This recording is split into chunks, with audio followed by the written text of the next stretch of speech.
ஜெய் சாயிராம். நமக்கு வரும் வாய்ப்புகளை எப்பொழுதுமே தவறவிடாமல் இருக்கலாம். ஏனென்றால் நமக்காக எதுவுமே காத்திருக்காது. வரும் பொழுது அதை பக்குவமாக பயன்படுத்தி கொண்டாலே போதும். வெற்றி நமக்கானதே. ஜெய் சாயிராம். ஜெய் ஜெய் சாயிராம். நம்ம சாயன்பர்கள் எல்லாரும் எப்படி இருக்கீங்க? எல்லாரும் நல்லா இருப்போம். ஓம் சாயிராம். என் அன்பு குழந்தா, காரணம் இல்லாமல் எதுவுமே உனக்கு நடைபெறுவது இல்லை.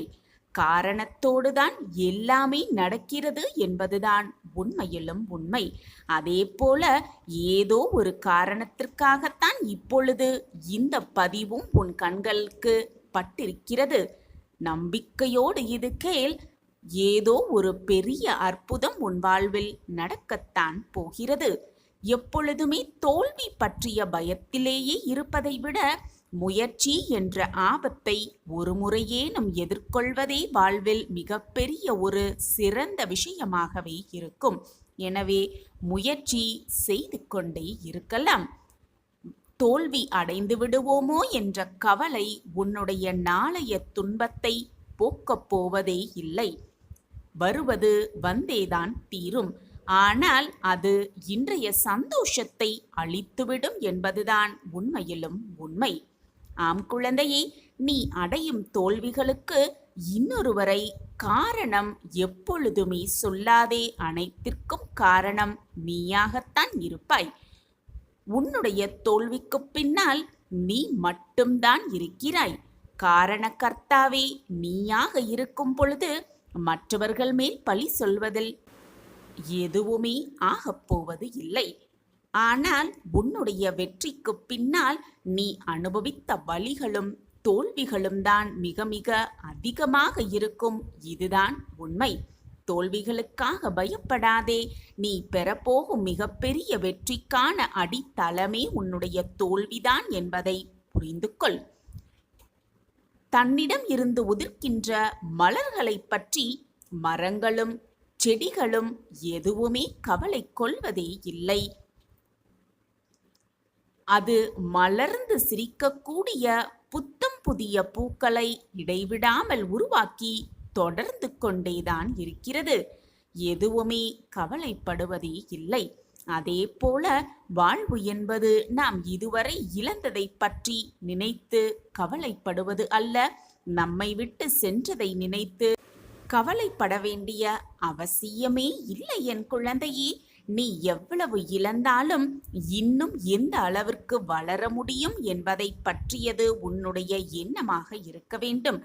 எவ்வளவு இழந்தாலும் எதை அடையலாம் என்ற சிந்தனை மட்டுமே உன் மனதில் இருந்து கொண்டே இருக்க வேண்டும்.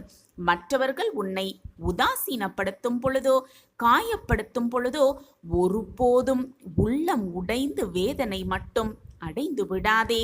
மனதை நோகடித்து விடாதே.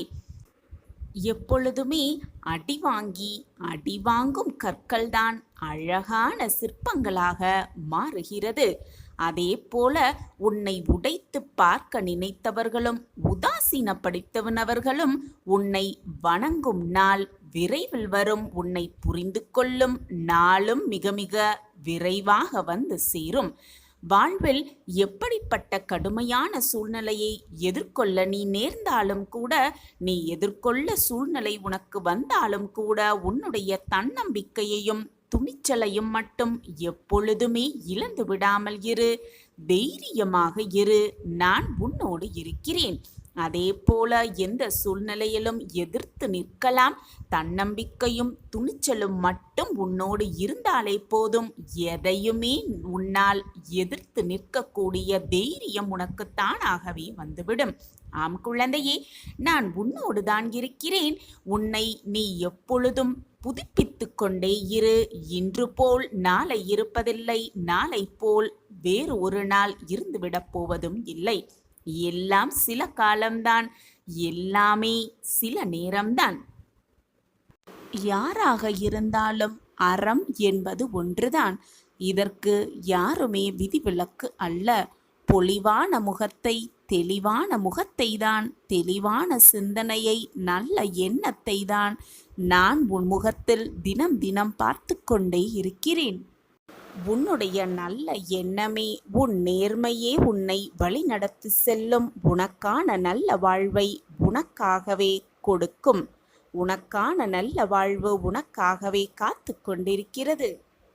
உன்னை சுற்றி இருப்பவர்கள் அனைவரையும் நல்லவர்களாகவே எண்ணிக்கொண்டு உன்னுடைய அனைத்து விஷயங்களையும் அவர்களோடு பகிர்ந்து கொள்கிறாய். ஒன்றை நன்றாக புரிந்து கொள் என் பிள்ளையே, உனக்கு சில விஷயம் புரியவும் இல்லை. உன்னை சுற்றி இருப்பவர்கள் அனைவருமே உன்னை போல் நல்லவர்களாகவே இருக்க வேண்டும் என்று நினைக்காதே. அவர்கள் வாயளவில் உனக்கு ஆறுதலை சொல்லிவிட்டு மனதளவில் நீ படும் கஷ்டங்களை பார்த்து ரசித்து கொண்டுதான் இருக்கிறார்கள் என்பதை எப்பொழுதுதான் நீ புரிந்து கொள்ளப் போகிறாய்? மனதளவில் நீ படும் கஷ்டத்தை பார்த்து அவர்கள் சந்தோஷப்படுகிறார்கள் என்பதை புரிந்து கொள்ளாமல் உன்னுடைய மனவேதனையை அனைத்தையும் அவர்களிடமே போய் கொட்டிக் கொண்டிருக்கிறாய். அது மட்டுமல்லாமல் உன்னுடைய இந்த செயலை கேட்டுவிட்டு, உன்னுடைய பிரச்சனையை கேட்டுவிட்டு அதை மற்றவர்களிடம் சொல்லிக்கொண்டு சந்தோஷமும் பட்டு கொண்டிருக்கிறார்கள். ஆனால் அப்பாவியான என் குழந்தையே, இதை புரிந்து கொள்ளாமல் நீ மீண்டும் மீண்டும் அவர்களிடமே போய் ஆறுதலை தேடுகிறாயே. இது புரிகிறதா அல்லது புரிந்தும் புரியாமல் போல் செய்கிறாயா என்று உன் சாயப்பாவிற்கும் தெரியவே இல்லை. நான் கூறுவது உனக்கு ஒன்றே ஒன்றுதான். எப்பொழுதுமே யாரிடமும் போய் அனைத்து ரகசியத்தையும் கஷ்டத்தையும் கூறிக்கொண்டே இருக்காதே, பகிர்ந்து கொண்டே இருக்காதே. உன்னை சுற்றி இருப்பவர்கள் அனைவரும் உண்மையானவர்கள் அல்ல என்பதை முதலில் புரிந்து கொள். மூன்றாம் நபர் கூட உன்னிடம் அன்பாகவும் உண்மையாகவும் இருப்பார்கள்.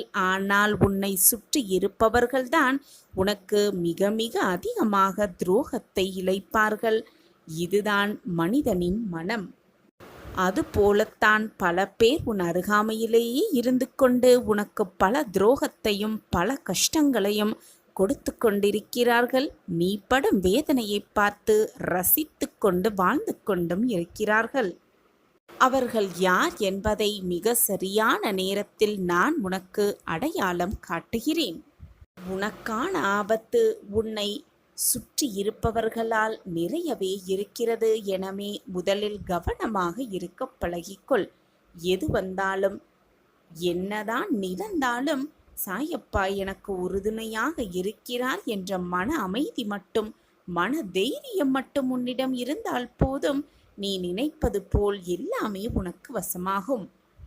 நீ என்ன எண்ணுகிறாயோ அதுதான் உன் வாழ்க்கையாகவே விடுகிறது. எண்ணும் எண்ணங்களே உன்னை தீர்மானிக்கவும் செய்யும்.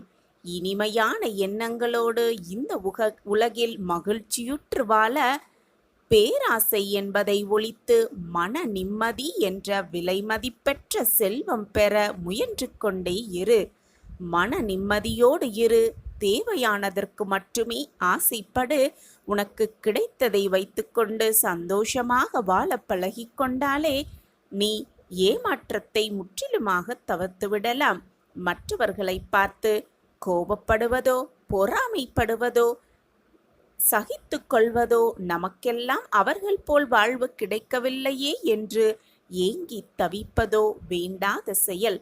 இறைவனுக்கு தெரியும், உன்னை படைத்த இறைவனுக்கு தெரியும் யார் யாருக்கு என்ன கிடைக்க வேண்டும் என்பது உன்னை படைத்த இறைவனுக்கு தெரியும் தானே. எனவே அனைத்தையும் அவர் கைகளில் ஒப்படைத்துவிடு.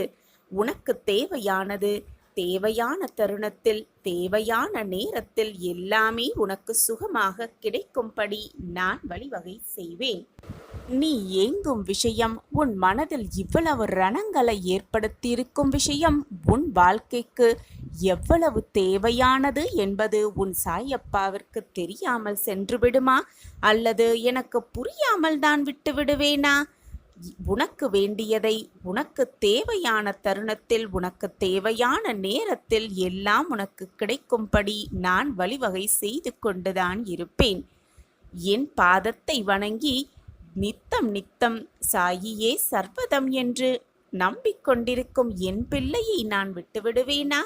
நீ துவண்டு போகும் சமயத்தில் யாரும் இல்லை, யாருமே இல்லை என்று கலங்கும் நேரத்தில் நான் உனக்காக ஏதோ ஒரு உருவில் உன்னுடன் துணையாக நின்று கொண்டிருக்கிறேன் என்பதை மறந்து விடாதே. நீ எதை விதைக்கிறாயோ அதைதான் அறுவடை செய்வாய். உன் தேவைகள் நிச்சயமாக நிறைவேறும். என் மீது முழு நம்பிக்கை வைத்து நீ செயல்படும் ஒவ்வொரு காரியங்களும் உனக்கான வெற்றியை கொண்டு வந்து சேர்க்கும். நான் இங்கே இருக்கும் பொழுது உனக்கு ஏன் பயம்? ஓடிக்கொண்டிருக்கும் நதியை தடுத்தால் அது இன்னொரு பாதையை தேடும். அதுபோலத்தான் உன் வாழ்க்கையும். விலகுபவர்களை விட்டுவிடு. விரும்பி வருவோரை ஏற்றுக்கொண்டு சந்தோஷமாக வாழ பழகிக்கொள். நான் இங்கே இருக்கும் பொழுது உனக்கு ஏன் பயம்? நல்லது நடக்கும். உன் வாழ்வில் நல்லது மட்டுமே நடக்கும். ஆனந்தமாயிரு. நான் இருக்கும் பொழுது உனக்கு ஏன் பயம்? நீ எந்த திசையில் செல்கிறாயோ அந்த திசையில் உனக்கு முன்பாகவே சென்று உனக்கு காட்சி தருவேன். என்னுடைய குழந்தையை காப்பதைத் தவிர வேறு என்னத்தான் வேலை இருக்கிறது எனக்கு? உன்னை எல்லோரும் அவமானப்படுத்துவது போல, கைவிட்டது போலவும், எல்லாமே இருந்தும் எதுவும் இல்லாதது போல தோன்றினாலும், எல்லாரும் இருந்தும் அனாதையைப் போல இப்பொழுது நீ உணர்ந்து கொண்டிருந்தாலும், அனைத்தையும் நான் அறிந்து கொண்டுதான் இருக்கிறேன். நீ சொல்லிதான் எனக்கு தெரிய வேண்டும் என்றில்லை. கவலைப்படாதே, நான் இருக்கிறேன். உன்னோடு என்றென்றும் நான் இருந்து கொண்டுதான் இருக்கிறேன். உனக்கானது உனக்கு கிடைக்கும் நேரம் வந்துவிட்டது. உன் முயற்சிக்கான பலன் கிடைக்கப் போகிறது. சாய் அப்பாவின் ஆசியோடு நிறைவேறும் அனைத்துமே. நம்பிக்கையை மட்டும் இழந்து விடாதே. நான் இங்கே இருக்கும் பொழுது உனக்கு ஏன் பயம்? பொறுமையாக செயல்படு. அவசரப்பட்டு எடுக்கப்படும் எந்த ஒரு முடிவும் சரியே ஆகாது. கோபம் வரும் பொழுது என்னை நினைத்துக்கொள். ஓம் சாயிராம், ஓம் சாயிராம் என்று மனதார சொல்லிக்கொண்டே இரு, கூறிக்கொண்டே இரு. அனைத்தும் சரியாகும். அனைத்துமே சரியாகும். என்னுடைய ஆசிர்வாதத்தால் இதுவரை உன் வாழ்க்கையில் நீ இழந்தது, நீ விரும்பியது அனைத்தும் உன்னிடமே வந்து சேரும். அதனால் எதை பற்றியும் கவலைப்படாதே என் செல்லமே. எது நீ இழந்தாலும், எது உன்னை விட்டு சென்றாலும், எது உன் மனதை காயப்படுத்தினாலும், உன் சாயப்பாவை மட்டும் நீ விலகவே இல்லை குழந்தையே. நானும் உன்னை விலகவே மாட்டேன். உன் சாயப்பா உன் மீது காட்டும் பரிவையும் பாசத்தையும் அன்பையும் நீ இதுவரை இழக்கவே இல்லை. ஆனால் உன்னை சுற்றி நடக்கும் பிரச்சனைகளிலும் சூழ்நிலைகளும் நீ உன் சாயப்பா மீது வைத்திருக்கும் நம்பிக்கையை சில சமயம், சில நேரங்களில் இழந்துவிட்டு குழம்பிக் கொண்டிருக்கிறாய். அதனால்தான் நான் அனைத்தையும் இழந்துவிட்டேன், எனக்காக யாருமே இல்லை, கவலைக்கு கூட தோள் சாய யாருமே இல்லை, என் வாழ்க்கையில் என்னை மீட்டெடுக்க எவருமே இல்லை என்று புலம்பிக் கொண்டிருக்கிறாய். உன்னையும் வேதனைப்படுத்தி கொண்டு எப்பொழுதுமே உன் அருகில் இருக்கும் உன் சாயப்பாவையும் போட்டு குழப்பிக் கொண்டிருக்கிறாய் என் கண்மணியே. ஒன்றை நன்றாக புரிந்து கொள் என் கண்மணியே. நீ என்ன எடுத்து வந்தாய், இப்பொழுது நீ இழந்து கொண்டிருக்கிறாய் என்று நினைத்து கொண்டிருக்கிறாய். எதையுமே நீ எடுத்து வரவும் இல்லை. இப்பொழுது நீ இழந்தது எதுவும் பெரிதாக இழந்து விடவும் இல்லை. உன்னுடைய கர்ம வினையின் காரணமாகவே இதுவெல்லாம் உன் வாழ்வில் நடக்கிறது என்பது உனக்கு புரிகிறதா, அல்லது புரிந்தும் புரியாதது போல் இருக்கிறாயா? உன் வாழ்வில் நீ இதுவரை இழந்ததை எல்லாம் மீட்டுத்தர உன் அப்பா நான் இருக்கும் பொழுது எனக்காக யாருமே இல்லை என்று நீ வேதனைப்படுவதும் கோபப்படுவதும் எனக்கு வருத்தமாக இருக்கிறது பிள்ளையே. உன்னுடைய காத்திருப்புக்கான சரியான பலனை நான் நிச்சயமாக உனக்கு கொடுப்பேன். இதில் எந்த ஒரு மாற்றமுமே இல்லை. வாழ்க்கையில் மகிழ்ச்சியாக வாழ சில வழிமுறைகளை கூறுகிறேன், கேட்டு அதன்படி நட. எப்பொழுதும் உன் வாழ்வில் நிம்மதி இருக்கும். நிம்மதி இருந்தால் மகிழ்ச்சி தானாகவே வந்துவிடும். ஒரு குரு தன் சீடர்களுக்கு அறிவுரை வழங்க வந்து கொண்டிருந்தார். அப்பொழுது அவர் கையில் ஏதோ ஒன்றை எடுத்து வருவதாக சீடர்கள் அனைவரும் பார்த்து கொண்டிருந்தனர். பார்த்து கொண்டிருந்த சீடர்கள் அனைவருக்கும் வியப்பு. தன்னுடைய குரு கையில் என்ன கொண்டு வந்திருக்கிறார் என்பதை அறிந்து கொள்ள ஆவராக அனைவரும் குருவையே பார்த்து கொண்டிருந்தனர். அப்பொழுது குரு கையில் ஒரு சிறிய கயிறு இருந்ததை அனைவரும் பார்த்தனர். வந்த குருவும் தன்னிடத்தில் அமர்ந்து கொண்டார். சீடர்கள் அனைவரிடம் எதுவுமே பேசாமல் அவர் அமைதியாக இருந்தார். சிறிது நேரத்தில் தான் கொண்டு வந்திருந்த கயிற்றில் முடிச்சை போட்டுக்கொண்டே இருந்தார் அந்த குரு.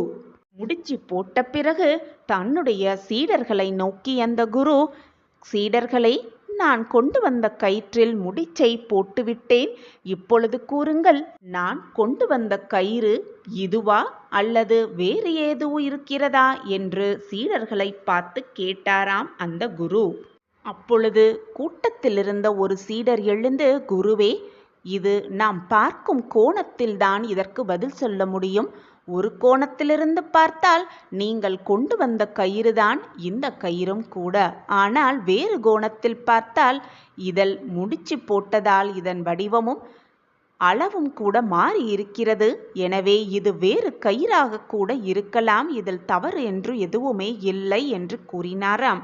நாம் பார்க்கும் கோணத்தில்தான் அனைத்துமே இருக்கிறது என்று கூறினாராம் அந்த கூட்டத்தில் இருந்த ஒரு சீடர் தன் குருவை பார்த்து. இந்த பதிலை கேட்ட குரு சிரித்துக்கொண்டே தன் கையில் இருக்கும் கயிற்றின் இரு முனைகளையும் பிடித்து நன்றாக இழுத்தாராம். முடிச்சு நன்றாக இறுகிக் கொண்டதாம்.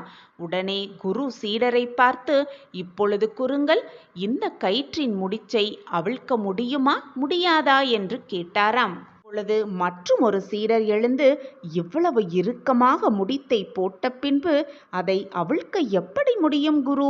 அவிழ்க்கவே முடியாது என்று கூறினாராம். உடனே அந்த குரு, கடைசியாக உங்களிடம் ஒரு கேள்வியை கேட்கிறேன். இந்த 3 முடிச்சுகளையும் அவிழ்ப்பது எப்படி என்று கேள்வியை முன்வைத்தாராம் சீடர்களை பார்த்து. உடனே கூட்டத்திலிருந்த மற்றும் ஒரு சீடர் எழுந்து, முடிச்சை எப்படி போட்டோமோ அதன்படிதான் அந்த முடிச்சை அவிழ்க்க முடியும் என்று கூறினாராம். உடனே அந்த குரு, இந்த பதிலை தான் நான் எதிர்பார்த்தேன் என்று கூறினாராம். இந்த உலகத்தில் இருக்கும் அனைவரும் தன்னுடைய பிரச்சனைகளை தீர்க்கத்தான் யோசனை செய்து கொண்டே இருப்பார்கள். ஆனால் யாருமே அந்த பிரச்சனைகளுக்கான காரணத்தை தெரிந்து கொள்ள ஆசைப்படவே மாட்டார்கள். அதை யோசிக்க கூட செய்ய மாட்டார்கள். அதே போலதான் இந்த உலகத்தில் உள்ள அனைவரும் எதற்கெடுத்தாகவும் கோபப்படுவார்கள். அந்த கோபத்திலிருந்து எப்படி வெளியே வருவது, அந்த கோபத்திலிருந்து எப்படி மீள்வது என்று தெரியாமல் தவித்து கொண்டிருப்பார்கள். இந்த முடிச்சை போல அந்த கயிறின் அந்த முடிச்சை அவிழ்த்தால் கூட அந்த கயிறின் அடிப்படை குணம் எப்படி மாறாதோ, உன்னுடைய அடிப்படை குணமான மனித குணம் என்பது எப்பொழுதுமே மாறாது. இந்த கயிறுகளில் இருக்கும் முடிச்சுகளை அவிழ்ப்பது போல நம் வாழ்க்கையில் இருக்கும் பிரச்சனைகளையும் சிக்கல்களையும் நம்மால் தீர்க்க முடியும் யோசனை செய்வதால். குழந்தையே, உன் வாழ்க்கையில் பிரச்சனைகளும் கவலைகளும் துன்பங்களும் இருக்கத்தான் செய்யும். அதே போல அந்த பிரச்சனைகளுக்கான தீர்வும் அந்த கஷ்டங்களுக்கான மருந்தும் அந்த வேதனைகளுக்கான வலி தீர்க்கும் மருந்தும் நிச்சயமாக இருக்கவே செய்யும்.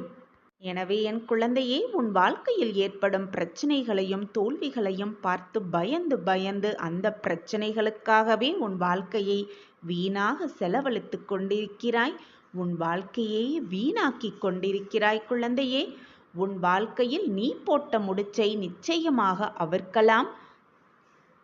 முயற்சி செய்து கொண்டே இரு. முயன்றால் முடியாதது என்று எதுவுமே இல்லை. உன் வாழ்க்கையை நீ மகிழ்ச்சியாக வாழ வேண்டும் என்று நினைத்தாலே நீ மகிழ்ச்சியாக வாழலாம். உன் வாழ்க்கையை மகிழ்ச்சியாக வாழ வைப்பதற்கு வேறு யாரும் வரவும் முடியாது. உன் வாழ்க்கையில் வந்தாலும் உன்னை மகிழ்ச்சியாக வாழ வைக்கவும் முடியாது. அளவற்ற கஷ்டத்தை அனுபவிக்கிறேனே என்று கவலைப்படாதே. அளவற்ற சந்தோஷத்தம் உனக்காக காத்திருக்கிறது. அதனால்தான் அளவற்ற கஷ்டத்தை அனுபவித்துக் கொண்டிருக்கிறாய் இப்பொழுது என்பதை தெளிவாக புரிந்து கொள். எப்பொழுதுமே நான் உனக்கு துணையாக இருப்பேன். ஒருவரின் குறையை தனிமையாக அவரிடம் போய் சொல். அதே போல ஒருவரின் பெருமையை கூட்டத்திடம் போய் சொல்லிப்பார். சில பேரிடம் சில விஷயத்தை புரிய வைக்க கஷ்டப்படுவதை விட அவர்களை புரிய வைத்து கஷ்டப்படுவதை விட அவற்றை விட்டு சிரித்துவிட்டு விலகி செல்வதுதான் மிக மிக நல்லது. பெருந்தன்மை என்பது உன்னால் முடிந்ததை விட அதிகமாக மற்றவர்களுக்கு கொடுப்பதுதான். அதே போல பெருமை என்பது என்ன தெரியுமா? உனக்கு தேவையானதை விட குறைவாக எடுத்துக்கொள்வதுதான் பெருமையே அடங்கியிருக்கிறது. உனக்காக நான் இருக்கிறேன் குழந்தையே. நல்ல நேரத்தை உனக்காக நான் உருவாக்குவேன். எதற்குமே மனதை போட்டு குழப்பிக் கொள்ளாதே. உனக்கான நல்ல நிகழ்வு, உனக்கான நல்ல செய்தியை கொடுப்பதற்காகத்தான் இப்பொழுது சந்தோஷமாகவே உன்னை தேடி நான் வந்திருக்கிறேன். நான் சொன்னபடியே, நான் உனக்கு வாக்களித்தபடியே நற்செய்தியோடு தான் உன்னை தேடி வந்திருக்கிறேன். அதனால்தான் என் முகமும் சந்தோஷமாக இருக்கிறது. இதை கேட்டுக்கொண்டிருக்கும் உன் முகமும் ஆனந்தத்தில் துள்ளி குதித்து கொண்டிருக்கிறது என்பதையும் நான் அறிந்து வைத்திருக்கிறேன். உன் மனதில் உள்ளதை உள்ளபடி சொல்ல என்னால் மட்டுமே முடியும். ஏனென்றால் உன் மனதில்தான் நான் வசித்துக் கொண்டிருக்கிறேன். மிகவும் விசேஷமான, சந்தோஷமான, ஆனந்தகரமான செய்தி உன்னை தேடி வரும் நேரமும் காலமும் கூடி வந்திருக்கிறது.